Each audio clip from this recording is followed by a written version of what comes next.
Hello everyone. आज का हमारा टॉपिक है संस्कृत धातु रूप।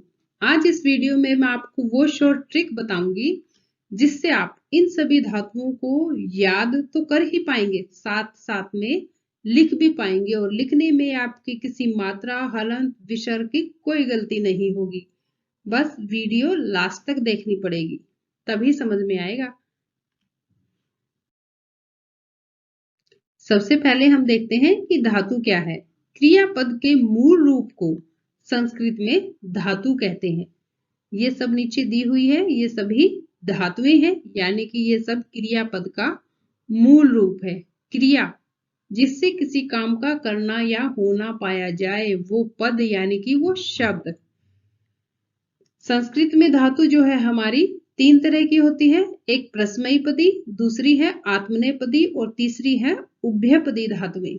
प्रश्मयीपदी में क्या होता है कि क्रिया यानी कि कार्य का फल जो है कर्ता को यानी कि करने वाले को प्राप्त नहीं होता, यानी कि काम जो व्यक्ति कर रहा है उसे उसका फल प्राप्त नहीं होता। आत्मनेपदी में क्रिया का फल कर्ता को प्राप्त होता है।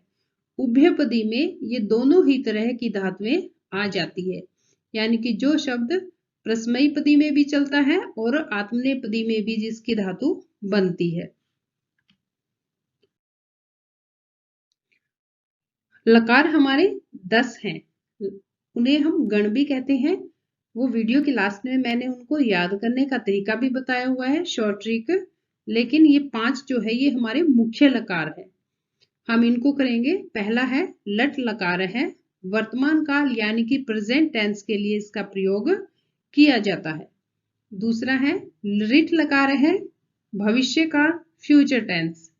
तीसरा है लंग लकार है, भूतकाल, पास्ट टेंस। चौथा है विधिलिंग लकार है, ये संभावना, चाहिए या इच्छा आदि अर्थों के लिए प्रयोग में किया जाता है। पांचवा है लोट लकार है, आज्ञा अर्थ के लिए। अब हम पहला करेंगे, हमारा लट लकार है। पहले हम पांचों लकारों को अलग अलग करेंगे, फिर मैं आपको बताऊंगी कि शॉर्ट ट्रिक से हम इनकी मात्राएं, हलंत, विसर्ग कैसे याद रख सकते हैं। ठीक है, तो यहां देखिए पहले है हमारा लट लकार। इसमें आपको ये पुरुष है, प्रथम, मध्यम, उत्तम, ये याद कर लीजिए क्योंकि हर लकार में हमें ये बार बार लिखने हैं। उसके बाद एक वचन, द्विवचनम और बहुवचनम, ये तीनों भी आप अच्छे से याद कर लीजिए क्योंकि ये भी हमें हर बार लिखने होंगे। उसके बाद मेन बात बचेगी, ये 9 जो शब्द बच गए हमारे, ये आपको याद करने होंगे क्योंकि जितनी भी धातुएं मैंने पीछे आपको बताई है उन सब के लट लकार में यही 9 शब्द प्रयोग होंगे। ये आपको अच्छे से याद है तो उन सारी धातुओं का लट लकार आप आसानी से लिख सकते हैं। यहाँ पे ध्यान ये रखना है कि जो ये स्वर है आ, ये हमें आ नहीं लिखना है, इसकी जगह हमें इसकी मात्रा लगानी है। कैसे, हम देखते हैं।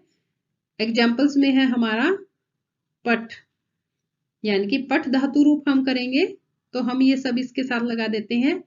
पठ इजी वे में आप कैसे याद करोगे कि आप 9 जगह पठ लिख दीजिए। ठीक है, उसके बाद इन 9 को उनके साथ लगा दीजिए। पठती, पठतः, पठंती, पठसी, पठथः, पठथ, पठामी, पठावह, पठामह। ठीक है, ये देखिए आ की मात्रा हमने यहाँ पर लगा दी है। तीनों में ही, उत्तम पुरुष में तीनों में ही आ की मात्रा लगी हुई है। ठीक है, और कोई भी बड़ी ई की मात्रा नहीं है। नेक्स्ट है हमारा लिट लकार यानी कि भविष्य काल।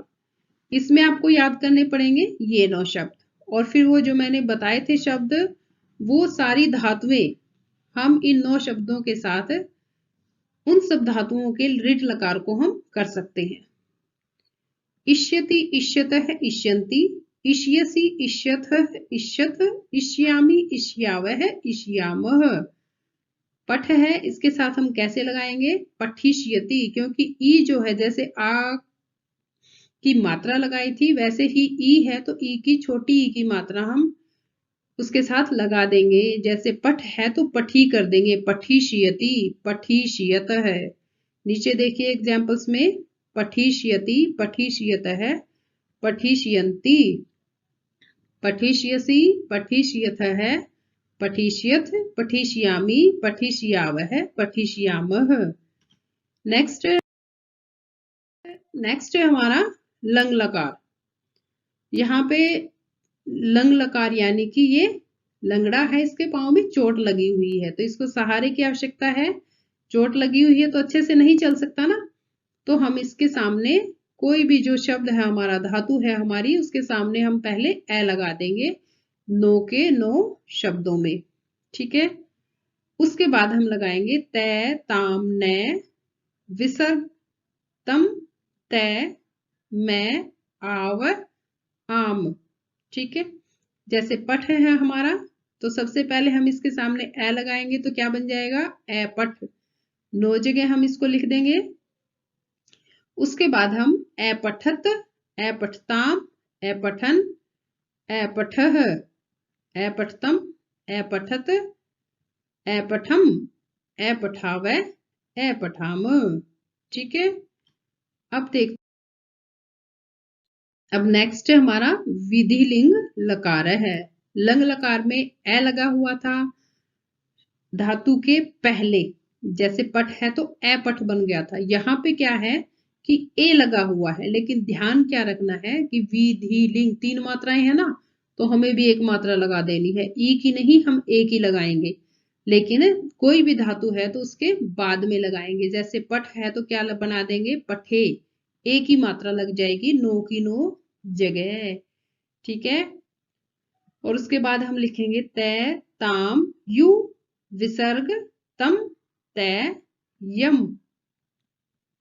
व और मैं। क्योंकि ए की मात्रा तो हमने पहले ही लगा दी है, तो क्या बन जाएगा ये, पठेत, पठेताम, पठेयुः, पठेह, पठेतम, पठेत, पठेयम, पठेव, पठेम। ठीक है, अब है हमारा 5वां लोट लकार। ठीक है, इसमें क्या है, लोट लकार, ऊ की मात्रा लगेगी, पठतु, पठताम, पठन्तु, पठ, पठतम, पठत, पठानी, पठाव, पठाम। यानी कि आ है तीनों में, तो हम क्या करेंगे, आ की मात्रा लगा देंगे और बाकी शब्द पठ के पीछे लग जाएंगे।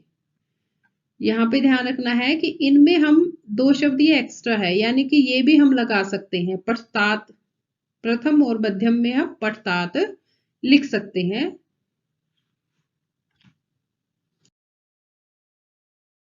अब हम इसकी और भी शॉर्ट ट्रिक समझते हैं। एक बार हमने ऑल ओवर देख लिया है, अब इसको और बारीकी से समझते हैं, ताकि हमारी कोई छोटी से छोटी गलती भी ना हो। हलंत की, विसर्ग की, और इजी बना देती हूँ मैं इसको आपके लिए। ये देखिए, हमने लट लकार में क्या याद किया था, ती, तै, अंति, सी, थ, मी, वह, मह।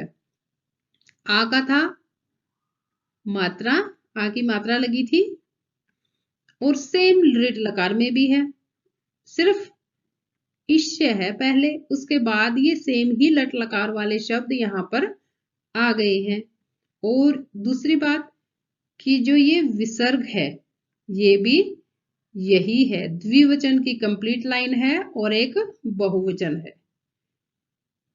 ठीक है, ये देखिए, पठती, पठतः, पठंती, पठसी, पठतः, पठत। यहाँ पे क्या है, इश्य, ई की मात्रा लग जाएगी ना, छोटी ई की, इश्य लगानी है, उसके बाद पीछे लट लकार वाले ही सेम शब्द लगेंगे। ओके, अब देखिए, लंग और विधिलिंग में भी समानता है काफी हद तक।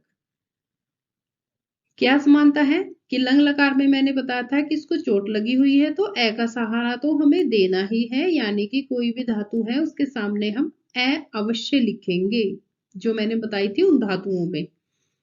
उसके बाद तय, ताम, न,